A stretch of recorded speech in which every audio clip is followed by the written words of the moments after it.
Quand on parle de Naruto, beaucoup de personnes font directement allusion à son mode Baryon ou Kurama ou bien même son mode Rikudo. Pourtant, il existe une réalité que beaucoup ignorent. Même privé de toutes ces transformations, Naruto en forme de base reste l'un des shinobi les plus puissants de toute l'histoire. Et aujourd'hui, nous allons analyser pourquoi des exploits du manga, des informations, des databooks en passant par des révélations ainsi que les exploits. Donc, installez-vous bien, c'est Otaku Senpai, c'est parti. その車輪がお前はどこまで見えている俺の死に様かでは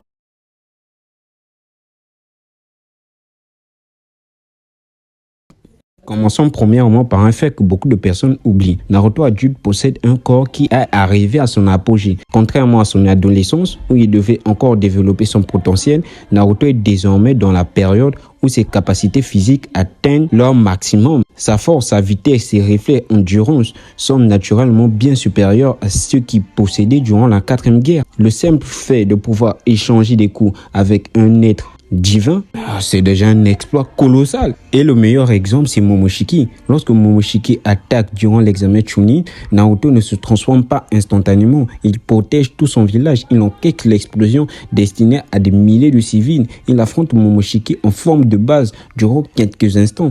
Et il résiste, il ne se fait pas submerger aussitôt. Alors que les 4 Kage se sont fait tout simplement submerger dans la vitesse, dans la puissance des coups. Ils n'ont pas résisté. Malgré cela, Naruto continue à résister. Son niveau de base dépasse largement celui de la majorité des Kage, même Rohini. Parlons de ces clones. Ça reste l'une des armes les plus monstrueuses de Naruto. Dont chaque clone possède une intelligence. Ils peuvent élaborer des stratégies. Cette capacité donne à Naruto un avantage. Son arsenal est également impressionnant.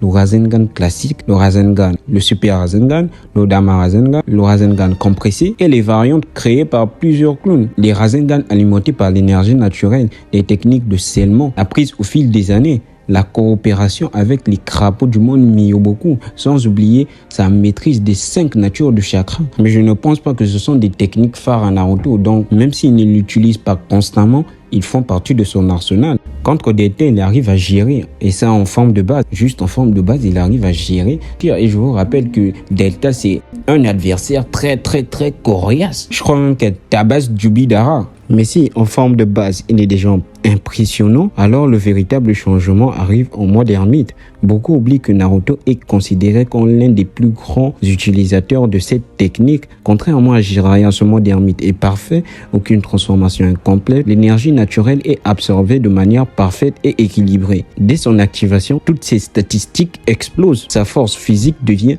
terrifiante, qui était capable de one-shot les peignes. Alors que là, je vous rappelle que son mode ermite plus de perfection. Et normalement, Naruto à 16 ans en mode ermite contre Naruto adulte en forme de base, je vous dis que c'est Naruto en forme de base qui bat Naruto en mode ermite adolescent. Il y a une différence tout simplement parce que Naruto en forme de base, il est devenu très terrifiant. Alors quand il ajoute le mode ermite, ça explose. Naruto est le plus grand ninja sensoriel de tous les temps. Et je veux rien savoir. Ses capacités sensorielles figurent parmi les meilleures du monde de ninja. Quand Ino essayait de repérer les enfants Kawaki et Boruto qui étaient allés affronter Code, qui les avait trouvés en premier, Naruto les avait trouvés en premier. Alors que Ino, c'est une expert dans le domaine. Vous imaginez la dinguerie? Ino performe seulement dans ce domaine-là. Mais Naruto, une personne qui a des domaines variés, dépasse encore Ino. En mode ermite, il est presque impossible de le surprendre vu que ses réflexes complètement abusés. Son instinct, il agit instinctivement. Et je vous parle même pas de ses Rasen Shuriken. Jusque actuellement,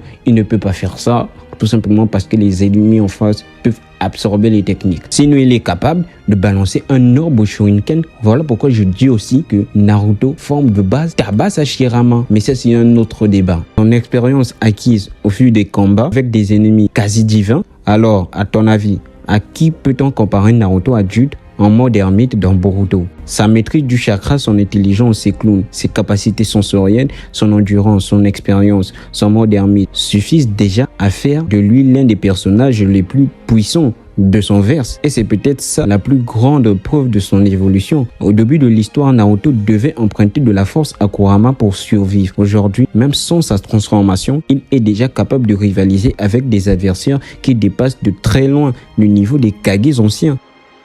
Naruto est monstrueux. en forme de base. Alors, si vous êtes resté là jusqu'à la fin, je vous prie de lâcher un like. Et si vous aimez ce genre de contenu, abonnez-vous. Très bientôt, il y a des nouvelles vidéos qui vont sortir, qui vont bouleverser ta vision du power scaling. C'était Otaku Senpai. Allez, à la prochaine.